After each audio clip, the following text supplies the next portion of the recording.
Offloading का जो rate है इसे कम करने के लिए एक ऐसा प्रोसेस शुरू किया है जिसमें सफ़र से पहले ही मुसाफिर आके अपनी स्क्रूटनी करवा सकता है, अपने डॉक्यूमेंट्स चेक करवा सकता है। लोगों का जो पैसा वो ना चाहते हुए ना जानते हुए लगा देते हैं और अल्टीमेटली ऐसे ह्यूमन स्मगलर्स के ट्रैप का शिकार हो जाते हैं, उससे बचाया जाए। डंकी के ज़रिए या मुख्तलिफ तरीके से यहाँ से लेजिटिमेट तरीके से बाहर जाने की कोशिश करते हैं और बाहर जाके एक इलिजिटिमेट और इलीगल डॉक्यूमेंट के जरिए फर्दर मूवमेंट करते हैं, बट जहाँ भी पकड़े जाते हैं नाम हमारे ग्रीन पासपोर्ट का ख़राब होता है। जितनी हम आपस में कोऑर्डिनेशन बेहतर करेंगे उतने जो ग्रे एरिया में ऑपरेट करने वाले लोग हैं वो हम सबके रडार पे आ जाएंगे। 50 करोड़ के करीब ऐसी अमाउंट है जो पिछले पूरे साल में हमारा ये सर्कल लोगों को इन एजेंट से या तो पैसे दिलवा दिए या उन्होंने अपनी कमिटमेंट पूरी की और जायज़ वीज़े दिए उनको। जी नाजरीन, आप देख रहे हैं एक्सप्रेस एक्सक्लूसिव और मैं हूं आमिर नवीद चौधरी। नाजरीन, पिछले कुछ माह से हम एक ख़बर जो है टीवी पे गर्दिश करते सुनते थे कि फ़लाँ एयरपोर्ट पे इतने लोगों को ऑफलोड कर दिया गया, फ़लाँ के डॉक्यूमेंट्स में ये प्रॉब्लम था, तो ये एक नेशनल न्यूज़ की शक्ल इख्तियार कर चुका। लेकिन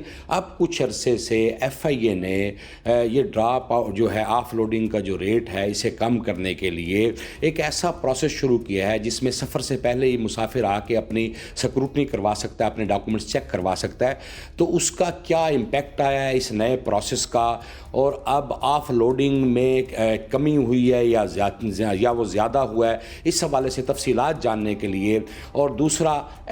हम इस वक्त मौजूद हैं director FIA Lahore zone captain retired Mohammad Ali Zia के साथ। इन पे दीगर इशूज़ के ऊपर भी हम बात करेंगे। जी थैंक यू वेरी मच जी। जिस तरह का आपको पता है इंपॉर्टेंट टॉपिक है, पहले भी इस पर बहुत सारी बात हुई, अब भी आपको बताना चाहूँगा कि एक प्रोसेस था जिसमें पहले FIA के इस पूरे इमिग्रेशन प्रोसेस को मुख्तलिफ वेबसाइट्स और मुख्तलिफ वेस्टेड इंटरेस्ट की खातिर लोगों ने टारगेट करने की कोशिश की, ताकि जो हमारा स्क्रूटनी का प्रोसेस है जो बेस करता है कि अल्टीमेटली अपने ग्रीन पासपोर्ट की हम जो इज़्ज़त है उसको बढ़ाएँ और ऐसे केसेस बाहर के ममालिक में हमारे ना पकड़े जाएँ जहाँ पर लोग मुख्तलिफ ज़राए से डंकी के ज़रिए या मुख्तलिफ तरीके से यहाँ से लेजिटिमेट तरीके से बाहर जाने की कोशिश करते हैं और बाहर जाके एक इलिजिटिमेट और इलीगल डॉक्यूमेंट के जरिए फर्दर मूवमेंट करते हैं, बट जहाँ भी पकड़े जाते हैं नाम हमारे ग्रीन पासपोर्ट का ख़राब होता है। सो एक प्रॉपर रिस्क प्रोफाइलिंग के जरिए उनको रोका जा रहा था या तदारक किया जा रहा था। तो एक प्रोसेस था जिसको जेपरडाइज करने के लिए कुछ वेस्टेड इंटरेस्ट से लोगों ने कोशिश की, बट आप सबकी हेल्प से हमने उसको बड़े अच्छे तरीके से काउंटर किया और ऐसे लोगों को डिस्करेज किया। पर उसी के साथ साथ हमने लोगों की फैसिलिटेशन का भी सोचा कि किस तरह से हम लोगों को फैसिलिटेट करें कि उनका जो पैसा लगता है टिकट्स में अननोइंगली वो ज़ाया ना हो। उसके लिए हमने pre departure information guidance cells बनाए।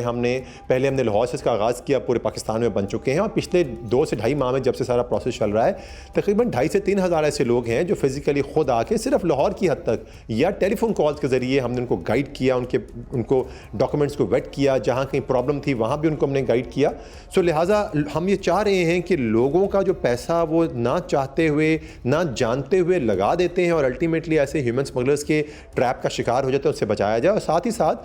हमने जो हमारा एंटी ह्यूमन ट्रैफिकिंग सेल था वहाँ बहुत सारी एफर्ट्स की। पिछले पूरे साल में तकरीबन 900 से ज़्यादा FIRs ऐसे लोगों के खिलाफ दर्ज की गई, 5,000 के करीब ऐसी इंक्वायरीज़ हमने की जिसमें ऐसे लोगों को हमने अरेस्ट किया और साथ साथ जो लॉन्ग अवेटेड POs थे उन पे अपनी कैंपेन तेज़ की। सो दो तरफ से इन चीज़ों को जब हमने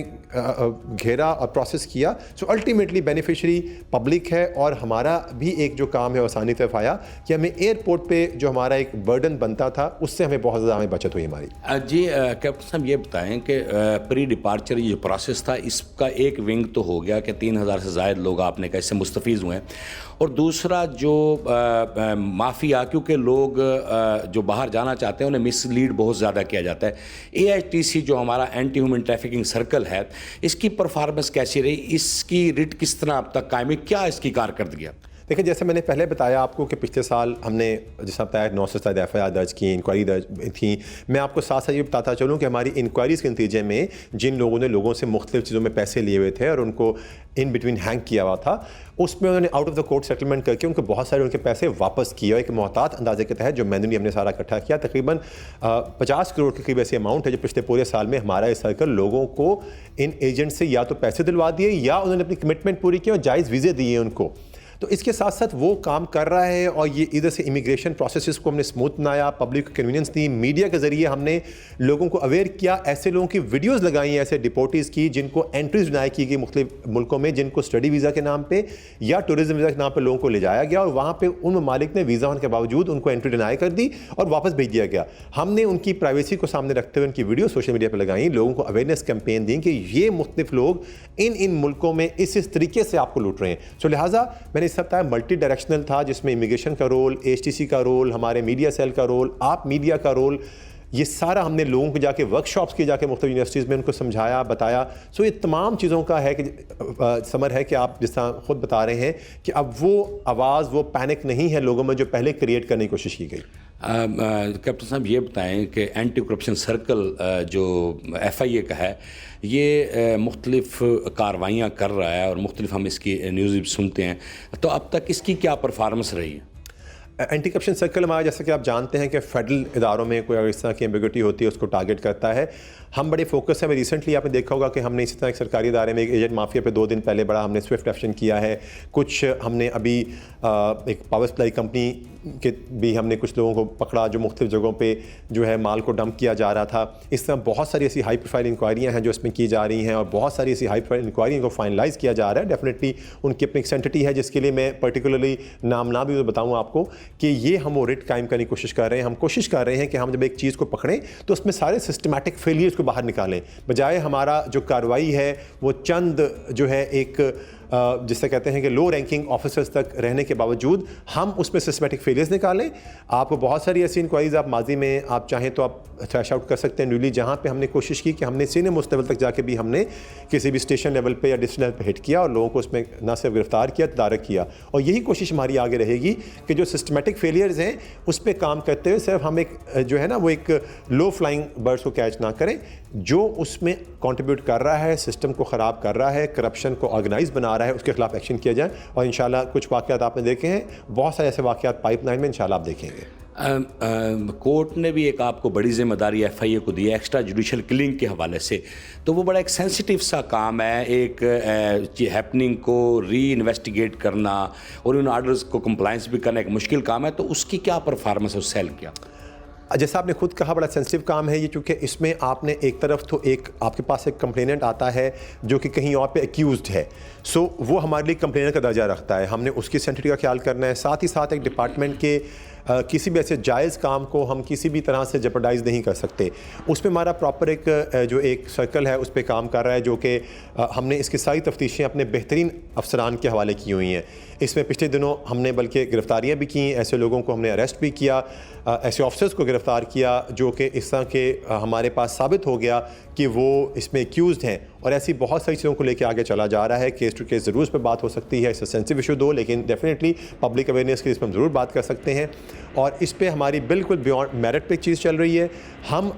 कंप्लेनेंट को कंप्लेनेंट सबूर करते हैं, उसके बयान को लेकर आगे चलते हैं until unless is proven otherwise. इसमें किसी तरह का फ़ायदा किसी भी सरकारी इदारे को इस तरह से नहीं दिया जाएगा कि कंप्लेनेंट मेरिट पे है, जायज़ है, तो डेफिनेटली उसकी एप्लीकेशन को, उसकी दरख्वास्त को, उसके ग्रीवेंस को लेकर आगे चला जाएगा। कैप्टन साहब, अमूमन ये देखने में आया है कि डिपार्टमेंट्स जो फेडरल एंटिटी है उनके साथ आप कार्रवाई तो काम करते हैं, तो उनके साथ कोऑर्डिनेशन का कोई मैकेनिज़्म है ताकि उन्हें भी लूप में लिया जा सके? कार्रवाई अपनी जगह वो एक सर्टेन एलिमेंट्स के ख़िलाफ़ होती है, बट जितने डिपार्टमेंट्स हैं वो हमारे हैंड इन ग्लव्स हैं, क्योंकि departments themselves they want to proceed in right direction. उसमें चंद लोग चाहे उनकी अकाउंटेबिलिटी या उनकी एंटी करप्शन को हम देखते हैं, उनकी खातिर डिपार्टमेंट से कोऑर्डिनेशन को हम कभी भी बाला ताक नहीं रख सकते। इस सिलसिले में मैंने अपने लेवल पे तमाम बैंक्स के हेड्स के साथ, तमाम डिपार्टमेंट्स के यहाँ जितने रीजनल हेड्स हैं उनके साथ मीटिंग्स की हैं। हमारा एक कोलैबोरेशन का सेटअप है, बल्कि मैं आपको यहाँ बताना चाहूँगा कि पंजाब पुलिस जो प्रोविंशियल सेटअप है उसके साथ हमारी इतनी कोऑर्डिनेशन है कि हमने अपने तमाम जो पीओज हैं, जो इश्तिहारी हैं, जो कोर्ट एब्सकॉन्डर्स हैं, उनका डाटा हमने उनकी डाटाबेस में ब्लेंड कर दिया है। अब वो कहीं बाहर ट्रैवल करेंगे, वो कोई करेक्टर सर्टिफिकेट बनवाने जाएंगे, हर जगह पे वो फ्लैश हो जाएंगे। सो कोऑर्डिनेशन जो है, इंटेलिजेंस शेयरिंग जो है, डाटा शेयरिंग जो है, म्यूचुअल कोऑपरेशन जो है, ये एक फ्यूचर है हम सबका, क्योंकि जितनी हम आपस में कोऑर्डिनेशन बेहतर करेंगे उतने जो ग्रे एरिया में ऑपरेट करने वाले लोग हैं वो हम सबके रडार पे आ जाएंगे। जी, director FIA Lahore zone captain retired Mohammad Ali Zia का ये कहना है कि डाटा शेयरिंग से तमाम जो सिस्टर ऑर्गेनाइजेशंस हैं, लॉ इन्फोर्समेंट एजेंसीज हैं, उनके साथ मिल के काम करने से रिजल्ट्स भी अच्छे आ रहे हैं। और साथ साथ जो इमिग्रेशन के हवाले से इश्यूज़ थे ऑफलोडिंग के लिए, उसमें प्री डिपार्चर जो एक स्क्रूटनी के अमल से खातिर खा उसके नताइज सामने आए हैं और हज़ारों लोगों ने उससे फ़ायदा उठाया है। और दूसरी तरफ AITC सर्कल की कार्रवाइयों से ह्यूमन ट्रैफिकिंग जो है उसमें कमी हुई है। एंटी करप्शन सेल की कार्रवाइयों से करप्शन के वाक़यात में जो है वो ऐसे रिपोर्ट हुए हैं, जो बड़ी कार्रवाइयाँ भी की गई हैं, लेकिन इसमें जुर्म से नफ़रत को सामने रखा गया है, मुजरिम से नहीं। और इस पे जो अब तक की इस पूरे एक साल की या पिछले कुछ अरसे की जो FIA लाहौर जोन की परफॉर्मेंस है, उससे ये पता लगता है कि ना सिर्फ मुख्तलिफ सर्कल्स एक्टिवेट हुए हैं, बल्कि मौजूदा जो रजीम है उसके दौरान डाटा शेयरिंग और डाटा को सेंट्रलाइज करने की जो एक शिकायत पहले आती थी वो ख़त्म हुई है। अब सेंट्रलाइज डाटा होने से तमाम इदारे आपस में मुंसलिक है। अब ना ही कोई इश्तिहारी मुजरिम एयरपोर्ट सफ़र कर सकेगा और ना ही वो इससे जो है FIA कार्रवाई से बच सकेगा।